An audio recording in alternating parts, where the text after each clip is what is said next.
So it was a cold, damp, misty morning in a forest, and you're surrounded all around you by lots of foliage. There's all kinds of animal sounds, but most of it's drowned out by the light rain. Your character's flying quickly through the forest in a hurry. She can hear the sounds getting closer and closer to her, and as she moves farther down the woods, from behind her quickly, something seems to latch onto her back and pull her back through the air, kind of disrupting her flight a bit. As it kind of jerks her back, she can feel the moisture of the sticky tongue across her back trying to pull her to it. But as it pulls to you, or as it pulls you to it, it kind of yanks you towards its mouth, and it almost kind of flips you as it's pulling. As you turn around, you can see this big green toad-like creature with these bright, vibrant green eyes, and it's cloaked in this black outfit, and it's right in front of you trying to pull it more into your face, or pull you more into its mouth. So right now it's basically trying to eat you into its mouth. So if you would like to attempt to yank its tongue off, or fly up, or however you would want to try and escape, and just picture yourself in the scenario that you're a pixie about to be eaten by this large frog toad thing. I don't have any kind of spells or anything now. Not necessarily, nothing. You can't sprinkle the pixie dust. I think essentially when you fly, you release pixie dust, but I don't think you could use it to my knowledge, I don't believe you could use it in a harmful manner towards him. You have things where you can attempt to control animals. I think you can charm or put something to sleep. I don't know the very specifics of it though, but I think essentially if you just wanted to try and yank the... Okay, I'm gonna punch him in the eyes. Alright, so roll for that, roll your 20. Alright, so I'd say as your tiny little hands go to swing right at his face, he kind of just jerks his head back, but in doing so he pulls his tongue off you, and you go spiraling down towards the ground real fast. You're probably about 30 feet into the air. Give me a dexterity check to kind of see if you can catch yourself in air, so you don't just fall straight to the ground. And keep in mind it's all rating, so that would be to roll a 20 and to add your dexterity modifier. So you rolled a 5, but you have a really high dexterity modifier of a 6. 11. Yeah, so I think with 11, I think it would be a simple enough task for you to catch yourself in air. And as you kind of get yourself balanced back right and can fly, the creature quickly shoots out his tongue at you again, and he latches onto the back of your wing again, and you have a armor class of 14. So basically what I'm doing just now is he's rolling to attack you basically, and the roll has to be higher than your armor class. So you have a 14. But you're not necessarily in a fight, but that's just to kind of break it down to you a little bit or whatever. So he latches onto your wing one more time, and I'm going to have you make one more dexterity check to see if you can kind of just pull off of it real quick.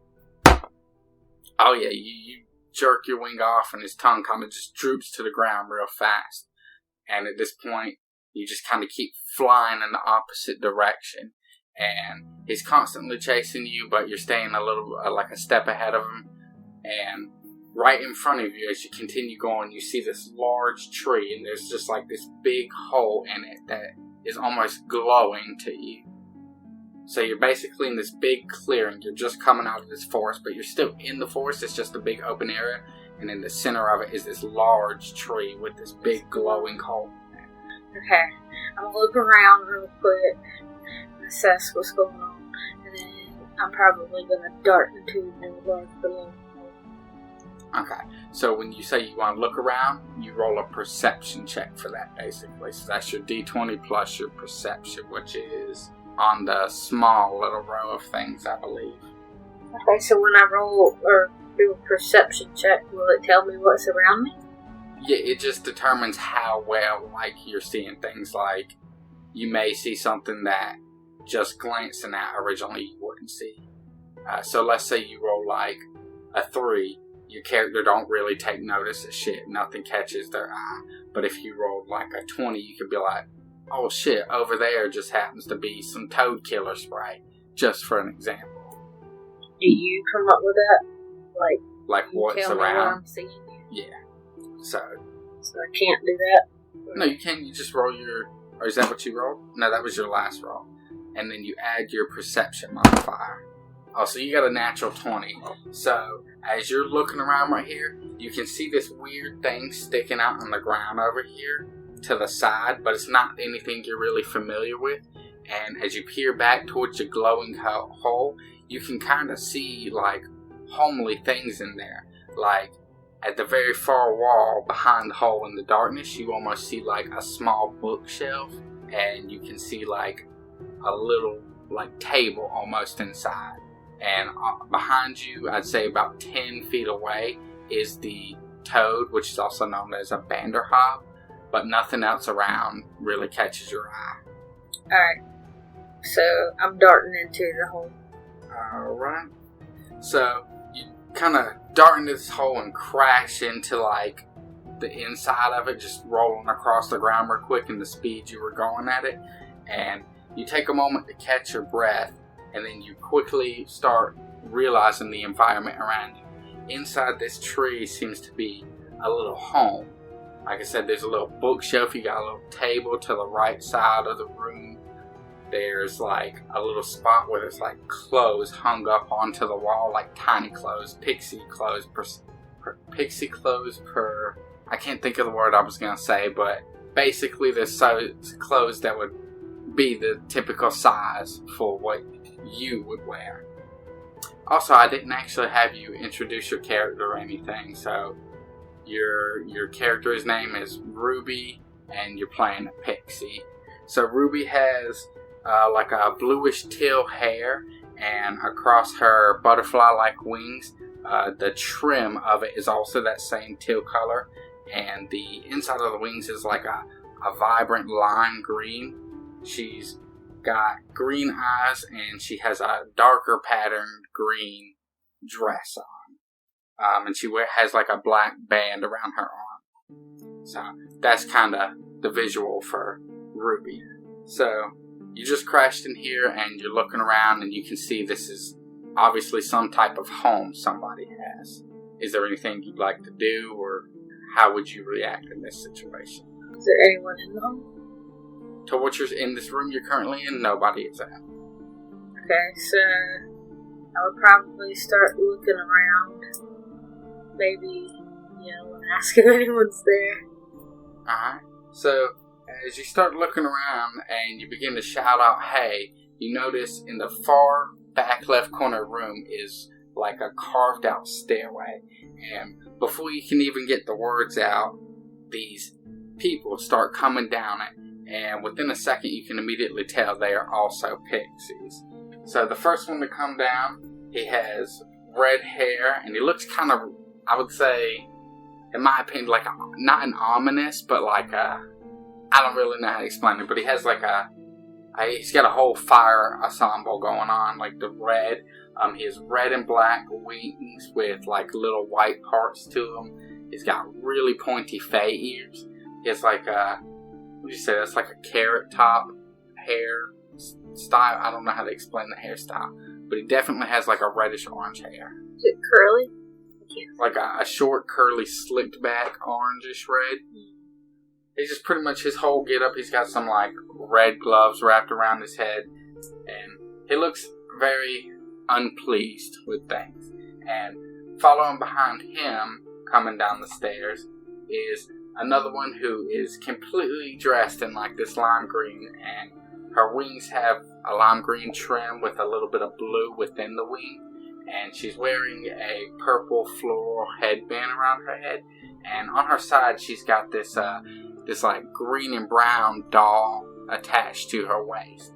And as she steps down the stairways, one more seems to step out behind her, and this one has red hair as well. This one's a female. She has blue and purple wings, and she's mostly dressed in like a auburn red color.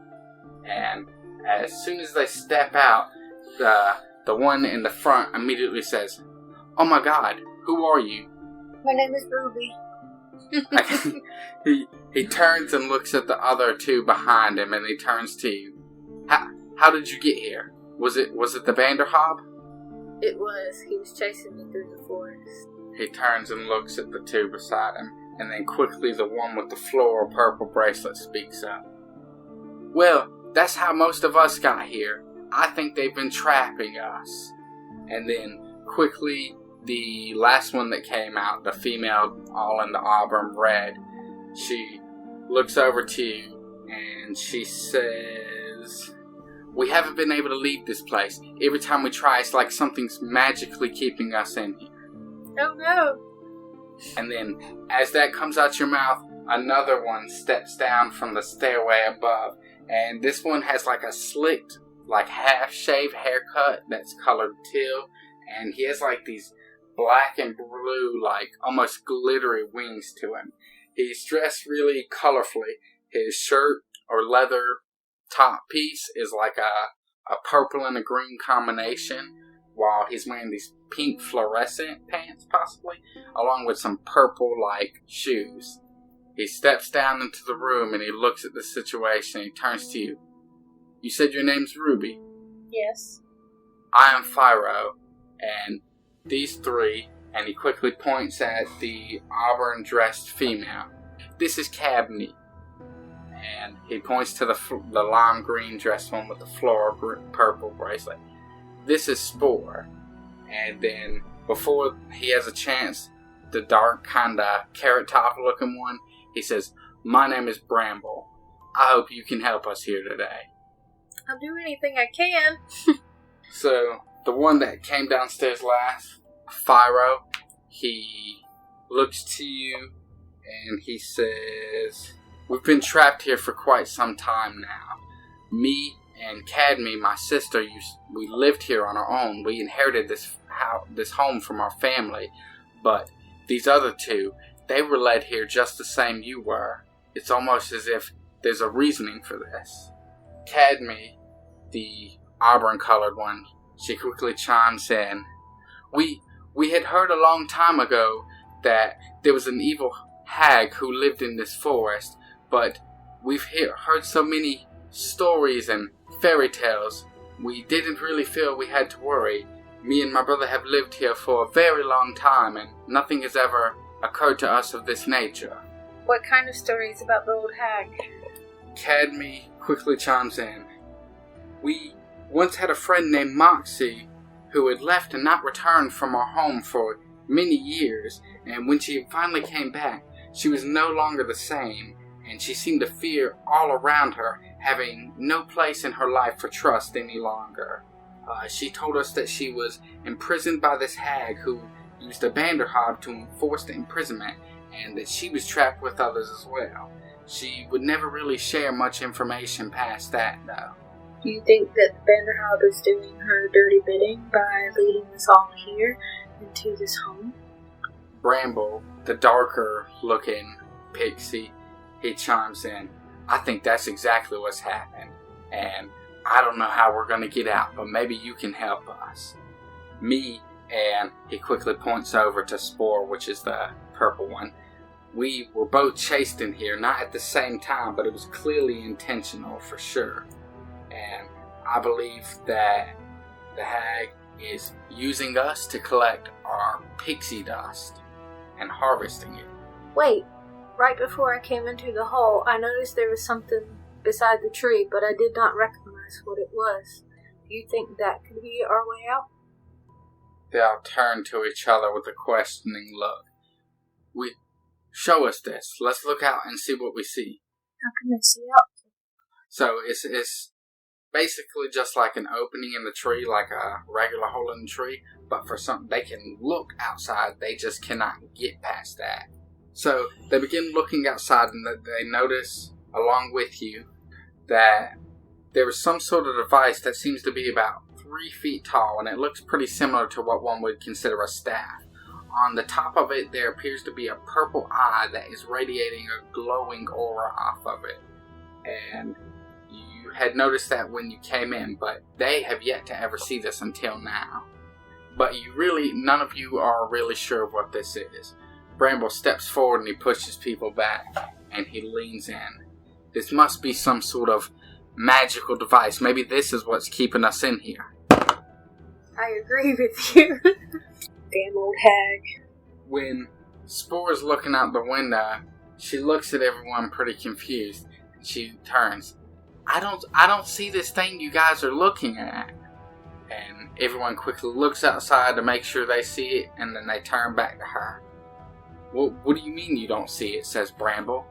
And she looks out the door again. She puts her hands up to her as if she were covering the sun just to make sure she's getting a good visual. Yeah, I don't see it anywhere. I wonder why she can't see it. Maybe only certain types of pixies can see this magical thing. They all kind of scratch their heads for a moment, and then Bramble looks outside and he blinks real quickly. It's gone. It's not there now. And they all begin peering out there. And Spore, she just kind of looks like she got her arms up like, well, I told you it wasn't there. And they begin turning to each other. Way to go. Why can't we see it now? Bramble quickly swings his arm. It doesn't matter if we can't see. Even if we could figure out how to get out of here, that Banderhob would get us for sure. He seems like he watches us all the time. I think he almost follows a routine. He leaves for a very short while and then comes back, and he's constantly checking in. If only we had a way to distract the Banderhob. I think every once in a while the Banderhob comes to the tree, and we're usually upstairs. We try not to stay out in the open where he can see us, but he seems like he comes here with some sort of stone or item, and it has this suction on the house, and you can see all of our pixie dust vacuum to the door basically. And so that's why we feel he may be harvesting our pixie dust. And it doesn't take anything else. It's like it's very specifically meant for that. And they all kind of look around at each other and they look to you. Maybe you could help us come up with some sort of way to distract this creature. So maybe we could figure out a way to escape if he's not sitting here watching us the whole time. Well, maybe the next time he starts chasing another pixie, we can try to send some type of signal to warn them not to come in to the home and to keep going, and have him chase the pixie out of the forest. And maybe once he chases the pixie out of the forest, it would give us a chance to be able to escape. But we have to figure out how to warn another pixie not to come in. Fire slings his hair to the side and he says, well, I really don't want to have to wait another however long it could take for another pixie to get caught here. We hadn't seen anyone else here for over 2 months until today. Do you want to stay for 2 more months to hope somebody shows up? Well, not really. Do you have any other thoughts of what we could do? And before there's any chance for anybody to respond, a cardinal bird flies directly past the hole, and if you keep watching it, you can see it circle back around on top of a tree in the distant, or in the area that you came from, and you can see there's about 3 or 4 of them in that tree, and then there's also a blue jay, and Bramble quickly runs over to a shelf and he starts grabbing at book, and Spore, she starts looking outside. I see it now. I see it. And the other 2 that are there, which are Cadme and Bramble, they turn outside and they can suddenly all see it too. It's almost as if this thing is like flickering back into and forth into y'all's vision. Maybe the old hag has a way of hiding her magical things in the forest, and it keeps us from being able to see it. I wonder what else could be out there that we can't see. Bramble scratches his chin. You're right. If she can cloak it, or if she can magically keep us in here somehow, she definitely has that kind of power. Especially if she can control this Banderhob to sit here and keep us imprisoned in here. What could we possibly do? And he starts looking outside, and the birds begin chirping very loudly. And quickly, one of the cardinals flies above, out of your vision, but towards the top of y'all's tree. Oh, pixies do have illusion magic. It's called minor illusion. So, like, they can... make people see things? Essentially, yeah. Pixie dust also makes things fly when it's coated with it. But we can't get a pixie dust on the outside, can we? So they said he only comes in every now and then to take that. So essentially, unless he was here like today, there should be pixie dust within the vicinity. Bramble quickly slaps his fist into his palm. We need to destroy that device somehow. But if the Vanderhoff sees us, he's surely to stop us. So we need to either try to destroy the device without him conflicting us, or we need to try and distract him completely. I say we try to distract him. We could make one of the cardinals appear as if it is a pixie. And since the cardinal is already going around and around the tree, he could basically fly around the tree and make the Vanderhoff chase him enough to where it would confuse him. Boar chimes in.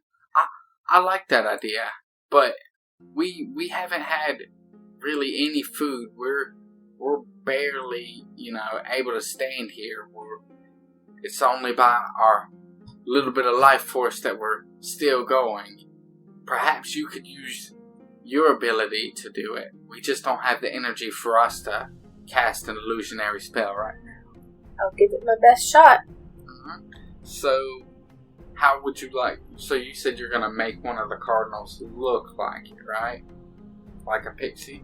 Yeah, to make the... Yeah, okay. So, give me roll a 20, and this is to see if it will cast successfully, basically. I'm going to say you need to do like at least 13. Oh yeah, 17, that'll do it. So, Ruby walks up to the door and she kind of puts her hands up like this, and within a moment there's like an aura that seems to come out, and 18. As soon as you step to the door and raise your hands, the Vanderhoff, you can see him in the distance. He's sitting at the edge of a tree. He turns and starts watching what you're doing. And as your hands kind of glow, the cardinal in the tree above seems to turn into a blonde pixie in a green dress. And the bird immediately starts flying across towards the opposite direction. And the Vanderhoff quickly looks up and takes note of that. And within a second, he starts hopping up to the top of the tree he's at. And at this point, you can still very clearly see the staff-like item with the purple eye on top of it. Bramble says, "Quick! It worked! It worked!" But now what? How do we get out and manipulate the mysterious staff in the ground? Fire looks outside as he sees the Vanderhoff continue hopping off into the distance after the so-called pixie. He looks to you. I don't know what we can do, but we have to try and destroy that somehow. Bramble says, quick, go upstairs and see if you can gather any pixie dust. He says it in general, not to anyone specifically. So if you just want to stand there, somebody else will more than likely go get it. We're all going to go scramble for it. Alright, so everyone they scatter into a group, or they basically split up, and you go looking around the table area and stuff, just kind of, I don't know exactly how pixie dust consistency is, but I imagine you would just rub a counter like dust and they'd be glittery. So everyone starts scattering around the house. Two of them go upstairs. You and Fire are downstairs rubbing on everything. And I'd say within about 70 seconds of doing this, you kind of all together, y'all have like this big handful. Like you could fit it in both of your tiny hands. So now that you have this, what would you like to do with it? Well, see, I'm unfamiliar with what I can really do with pixie dust. Can I use it to break the barrier spell? I'm gonna say no on that one. Give me an Arcana check. So basically, Arcane is like to check magical stuff, basically, and it's based on intelligence. So what I want you to do is give me an intelligence roll, and you will add. Do you have an intelligence modifier? Okay, so it's gonna be that plus another one. Yeah, 20-sided dice. Oof. Is that a 1? Alright. As you kind of look over this pixie dust, you have no idea what you're doing right now. So, quickly, Fyro. he looks at the pixie dust in your hand, and he says, I have no idea what we need to do. And, somebody else. Spore, she kind of cuffs your hands and pulls the pixie dust out, and she says, okay, pixie dust makes stuff fly. We can't get out the door, but we know that something about that item out there is suspicious. Perhaps we can rub the pixie dust onto something and use it to fly over to the staff. Or maybe, if not, we could maybe use the animals again somehow, but we need to be fast. This Banderhog could be back anytime. If he catches that bird, he's gonna know he's been played. Okay, what about the blue jay? Since there's only one blue jay, there's several cardinals. Maybe the blue jay could help us. She looks outside and sees to see if he's there still. Oh yeah, and she sees him clear as day. She says, okay, I see him. Maybe you could just kinda try to charm him into either he can get the pixie dust from us, or I don't know, maybe he could attack the device. But we don't have the energy, so we'll need you to try and convince this bird to do it. How will charm a bird? Just go to the window and in your head just call to him. And so about to do some singing. Maybe you could sing what's a good song you could sing? That Bob Marley song about the 3 little birds on my doorstep. I'm not singing. I was gonna say, I don't think I know that song, but you got me too. Do. So, yeah, okay, give me some lyrics. I need to know this. 3 little birds sitting on my doorstep. It's not doorstep, my window. Sweet Windowsill? Sweet songs. Melodies, I don't think I know this one. I don't know. This is my message to you. Don't worry about a thing. Oh, every little thing's gonna be alright. Okay, I never heard I don't know what other parts. It's about birds. Okay, well, I was gonna say either that or you could sing Mockingbird by Eminem, but we'll go with your choice. Okay. Alright, so essentially you start singing this, and I'm gonna need you to roll the d20, and you're gonna do an animal handling check. So, but you get a +4 to whatever you roll. Alright, so that's a 17. So, as you start singing this alleged Bob Marley song, this blue jay immediately takes note. And what are you telling him? What are you trying to will him to do? I want him to pick it up like a stick and try to bring it to us. Pick up the can thing? Yeah. Uh-huh. If he can. What I really feel like it is something in the ground. It's like a lever. And if it pushes one way, it opens us up. Or if, you get what I'm saying? Like, so, should I make him try and pick it up? Or should he can't talk to us. Logically, I don't really imagine a tiny blue jay is going to be able to pick up this thing. You see how my mic stand probably stands like 5 feet tall at least? Just imagine like a 3 to 4 foot one sticking into the ground. Okay, so can I change for a second? Mm-hmm. Alright, so my theory is that if he goes and pushes on it, it might let the veil down and we might be able to fly out. And while the Banderhog is chasing the cardinal around that he thinks is another pixie, we may be able to escape like that. So what we need him to do is go and push on the staff to make it go the opposite direction of whatever way it's leaning currently. Alright, so that's what the blue jay's going to attempt to do, and I'm going to let you roll for him. He's going to need an 11 or higher That's your difficulty class, your DC. And you can do the animal handling to it as well. So that's a 10. What did I say it would need? 11 or higher. Who use 1 off. So the bird lands on top of it, and he kind of understands the job, but he's not really making any progress moving it. But, let's see. But nothing. He looks up to the other 2 cardinals that hadn't left, and they pay him no attention whatsoever. So quickly this little blue jay kind of starts like, you ever see how like a bird bounces up and down like he's jumping? Mm-hmm. He kind of just starts doing that on top of the purple aura, or the purple eye on top of the staff. And there's a quick flash of purple, and in that moment, both of these other cardinals look over, and the blue jay looks to him one more time.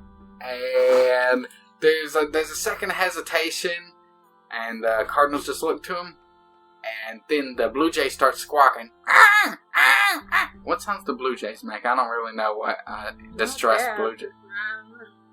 I can't whistle either. So he makes a distressed sound, and these cardinals, they very angrily just start flying straight towards this blue jay, and the blue jay quickly drops onto the bottom of the cane, and these 2 cardinals come flying straight into it, trying to catch him. And within a second, you can see the staff shift a little bit, and then suddenly all 3 of the birds are flying in circles around it.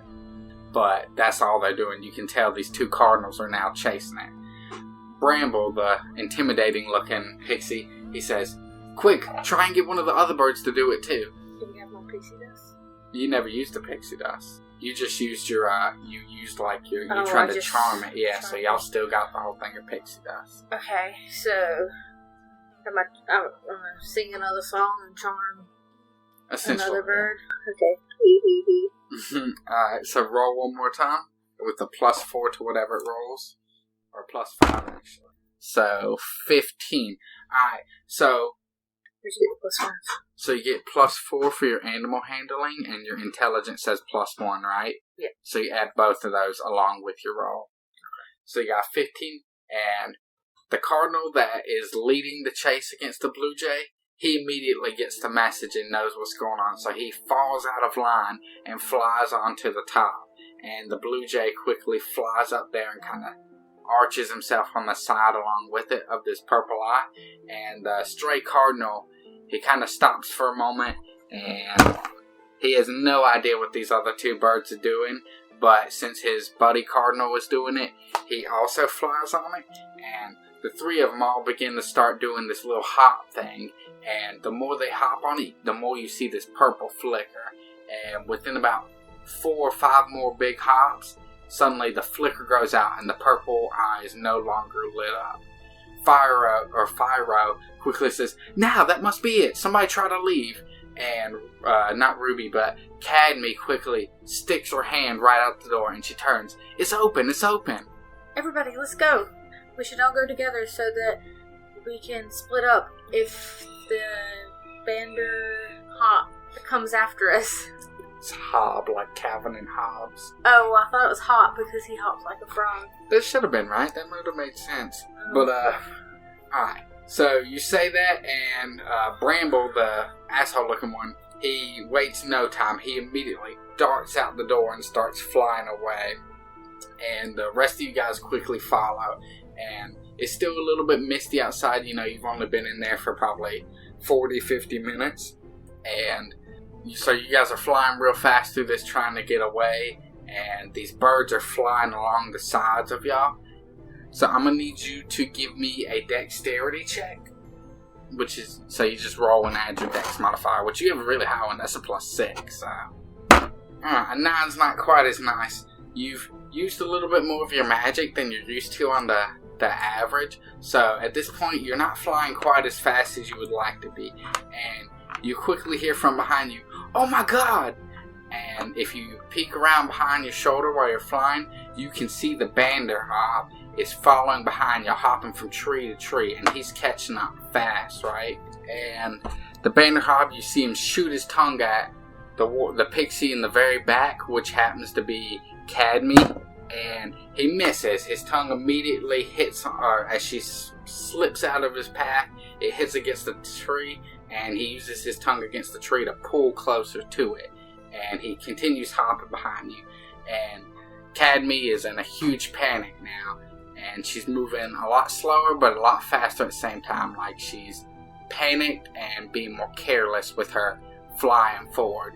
And as one of the cardinals passes to the right, Bramble is going to quickly try to hop onto it. And he gets on it, but it does like a little spin and almost drops him, and he kind of grabs onto its wing and pulls himself back up. But as he's on this cardinal, he seems to pick up and shoot ahead of you guys. So now it's Ruby, Fyro, and Cadme still being chased by this thing, while Bramble is like a good 20 feet ahead of you already. What about Spore? Yeah, Spore as well. Okay, I forgot somebody, that's all. So maybe we should all try and jump on first? Alright. There's not a lot of room for communication right here because y'all are like running at like high speeds. But there is a cardinal to your left side flying a little bit ahead of you, and on your right side is the blue jay, and just a little bit behind you there is a dragonfly on the back left, but it's closer towards the Banderhob's area. And the Banderhob is going to quickly shoot his tongue again, this time at Spore. 14, so he is going to hit. His tongue catches her, and it stops her mid-path and shoots her back towards him. And Fyro quickly is going to attempt to hop onto the blue jay on the right side. He snatched your ride because he lands on that bitch no problem. He hops on it, and he quickly pulls on its feathers, and the bird turns around and starts flying towards the Banderhob. And at this point, he has pulled Spore to his mouth, and at this moment, Fyro on the blue jay is going to attempt to attack at it, basically. He's going to have the bird attack the Banderhob, and it is going to hit it. So he basically shoots forward with the little blue jay and immediately starts pecking into the side of the Banderhob's face. And when it does that, he kind of slings his tongue towards the Banderhob, or towards the blue jay, and in doing so, he does release Spore, but he sends her flying off into the side of the woods where you can see he kind of just like slingshotted her basically. And as she goes flying and the Banderhob tries to catch onto the blue jay, he immediately flies up. And at this point, if you would like to do anything while this is going on, you can. Basically, you have to decide whether to fly after Spore and save her, or save myself. And took my blue jay. There's still one cardinal nearby and the dragonfly. Should I say, fuck Spore? No, alright, so, Fyro? Yeah. He's the one with the blue jay right now, fighting off the Banderhob? Yeah. Okay, so, I guess since I'm the nice person I am, Pixie. Going after Spore, I'm going to take the cardinal. Alright, so to be able to hop onto it real quick, you need to either give me an acrobatics roll or an animal handling. So that's going to be, you roll your 20, but you have to say which one beforehand. If you use your animal handling, you get to add a +4 to it, and if you do your acrobatics, also roll a +4. So I guess it doesn't really matter either way. I'm going with my animal handling because I'm not animal expert. Alright, so you got 13, and that's going to be enough to get you on there. Not like an amazing jump like Fyro did, but you do land on the cardinal. That's what you're jumping for? Alright, you land on the cardinal, and at this point, Fyro is kind of fall back into the middle, and the Banderhob lunges for him again, but this time he doesn't just use his tongue, he like hops straight at the bird and Fyro, and he's gonna land right on top of them too. And as you're kind of turning around to go for Spore, they're kind of pulled, like they're becoming distant, and you can't really tell what's going on. So save him too. Okay, well you have that choice. Or what would you like to do now? I'm still going after Spore.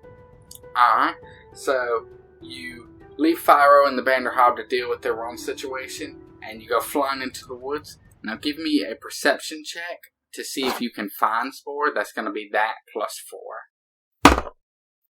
Alright, so that's going to be a 15. You fly around for about 2-3 minutes, and you hear in the distance, you hear, help! And so you start flying towards where the sound is, and at the base of a tree, you can see Spore is laying down there, and there's a bit of blood around her, and you can see that her her right, your left wing is bent in half, and it's basically broken, almost as if somebody had hit a butterfly with a car. And so you're right there in front of her now. She's reaching out to you. Help me. I'm here for you, Spore. I came as soon as I saw that you got slung by the vendor. Thank you. Help me up. Okay, but your wing is broken. You're gonna have to hop on the Cardinal. Is Cardinal big enough for both of us to ride? I'm gonna say yeah. Alright. So I help her up and I put her on top of the Cardinal's back. Oh, you're bleeding. She holds her wing with a very pained face. Can a pixie dust fix things like that? I guess they know. Okay, we have no time to deal with this right now. We'll have to fix you when we get wherever we're going. Fyro was fighting off the Banderhob. She says, quick, okay, fine. I'll be fine. Let's go get him. Alright, so we're flying on over the Cardinal, going back towards Fyro. Alright, and at this point, as you get back to the area, you see a dead blue jay laying on the ground where you had left from before. Sure, let me get that in. But you do not see the Banderhob, and you do not see Fyro. Oh no! I wonder if Banderhob took Fyro. Should we go looking for him? What if it gets us? Well, the smart thing to do, because I have an injured pixie, would be to go to safety, and maybe we can find the other pixies, and they'll be able to help us come back and search for Fyro. But if we leave him for too long, he might get killed. Roll a persuasion. Let's see. You have a +1 to that. Actually, you have a +2. 12. She shakes her head, or she nods her head, and she's like, you know what, we're better off to regroup and then try to find Fyro.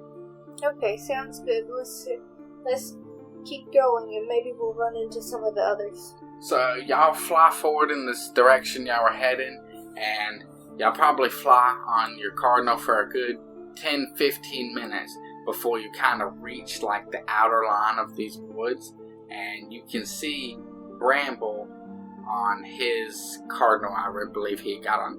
He's at the base of the wood line, sitting up in a tree, standing there with his arms crossed, looking into the woods as you guys are coming out. And your Cardinal lands in the tree a couple branches over, and Spore turns to him. Bramble, where are they? Have you seen Fyro or Cadme? And that should be everybody, right? I have been definitely slacking on things. Okay, yeah. Bramble says, I don't know. I was waiting to see if any of y'all were coming out. I got out of there. We're not trapped anymore. That's what's important. And it's Bramble. Mm-hmm. Bramble, they have Fyro. Or not they, I guess. Could be they. What's that bitch called? Hag. The old hag. Maybe with the Vanderhop. We have to go back and find him. Bramble shakes his head. There's no way I'm going back there. I've been trapped there for months and months. This is where I'm calling it quits. I hope everything works out for you guys, and I hope I don't have to hang out with you anymore because I never want to be in these woods again. And he quickly hops on the Cardinal, and he starts flying away immediately. Well, Spore, I guess it's up to us. She holds onto her wing tightly, and she says, I'm scared. I don't want to go back in there. We're going to leave it up to me then. Okay, well, I can place her on the branch, I guess. Help her get on the branch. I'll leave you here, and if I'm not back in 2 hours, just keep moving without me the best you can. There should be a dragonfly somewhere. Maybe he'll come to your rescue. Tears fill her eyes as she places her hand on your shoulder. Please save them. And we really appreciate you. We'd still be trapped in there probably right now if it wasn't for you. I know. Y'all sat in there for like months and never figured it out. I phoned for 45 minutes. We figured this out. We never saw that device before you. I don't know what's up with there. Maybe somehow you showing up triggered that device. But no, that just didn't. We're not blind. Okay. She wipes her eyes and she says, anyway, go save them. I hop back on my little cardinal and make a beeline back for the forest.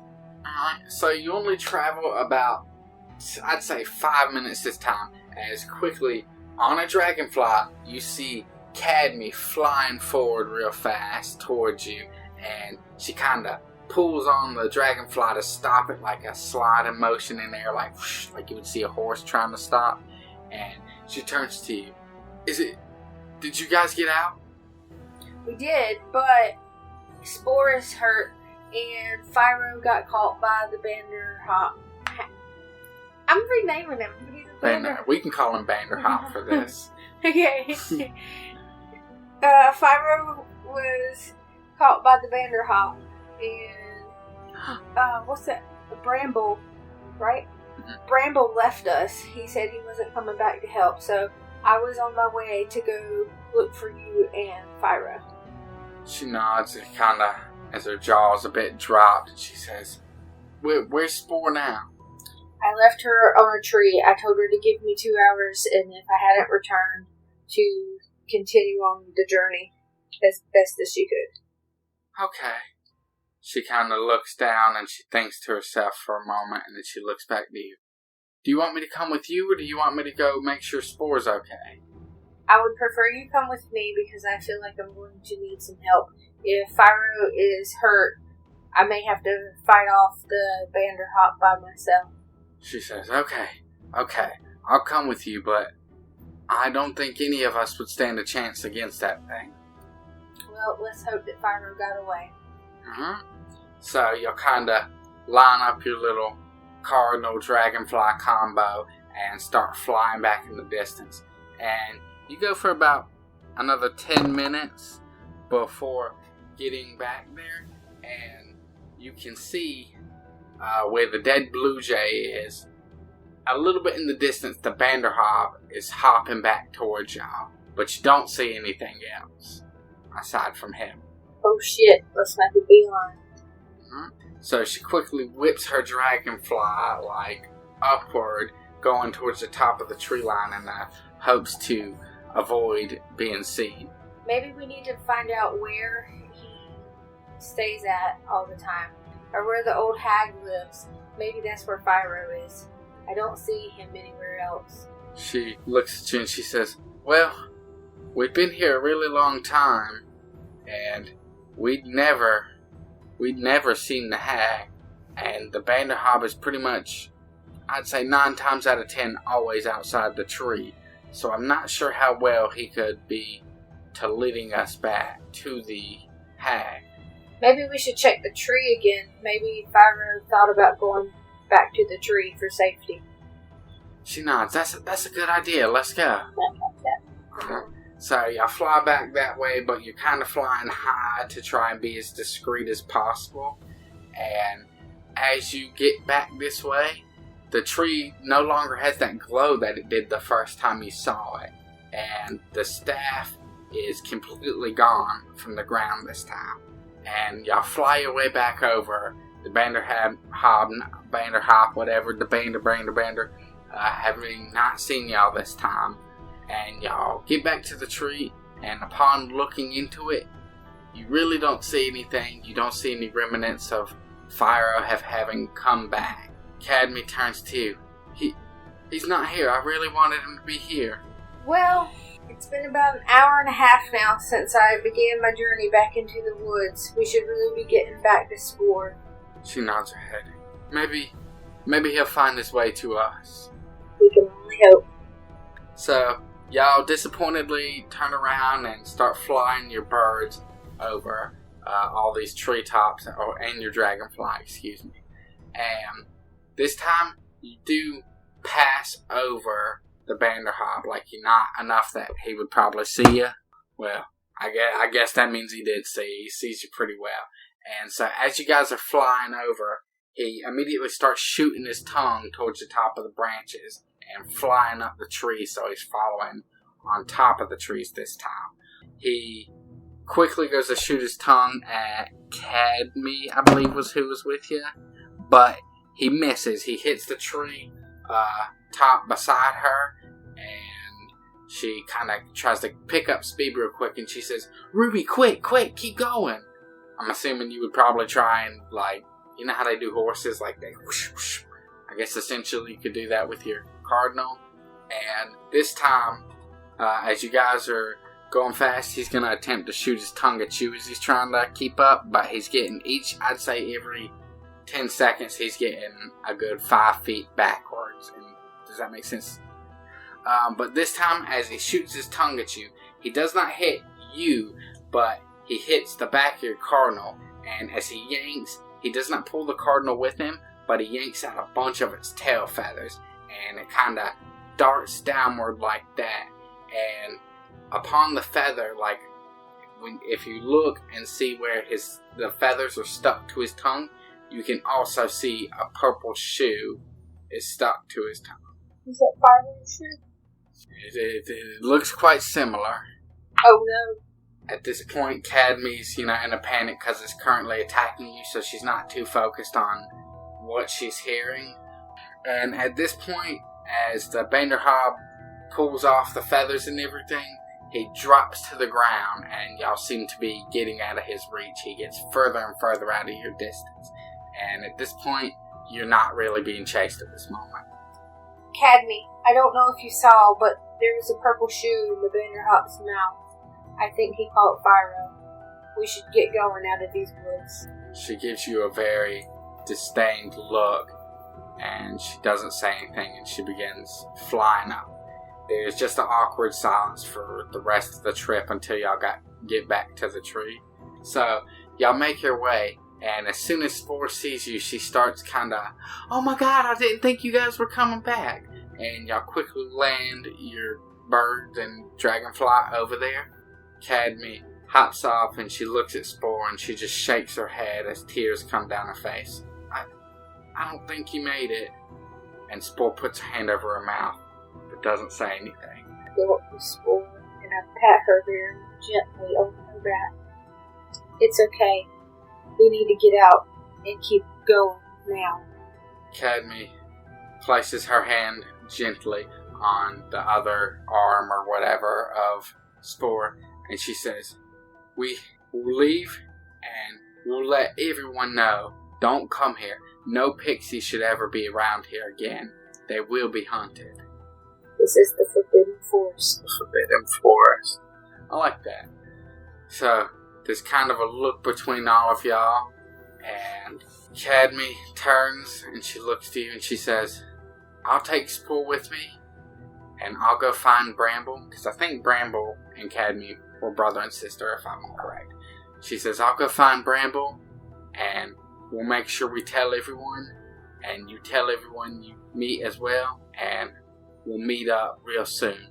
But wait, why are you leaving me by myself? Bramble said he did not care to come help me. I went back by myself to find you and Fyro. Bramble left. Why are you going towards Bramble? Well, Bramble's my brother. While what he did was not right, I shouldn't abandon him. You are more than welcome to come with us. I just assumed you were headed somewhere specifically when this all happened. I thought maybe you had your own situation. But you're more than welcome to come with us. And Spore turns, yes, you can come with us. I must imagine you was just going about your business, but we gotta talk about that part. Unless you come up with whatever you want, whatever you felt like you was doing. Well, I don't think I was doing anything. I don't know what I was doing, so... Just a little leisure fly through the woods? Yep. I guess I'll go with you. I have some words to speak with Bramble, to be honest. Alright, and we'll go find him, and we'll make sure no one ever comes to this place again. And I think for it, like an ambiguous thing, I was going to leave it there. If you would like me to take it a little further so you can have words with Bramble, we could probably maybe set that up. Oh, that was the whole thing? Yeah, I think I was a bit underprepared than I thought I was. But I imagined a lot of things taking a lot longer and everything. But it was also 9:50. Yeah, I'm just gonna say yes anyways.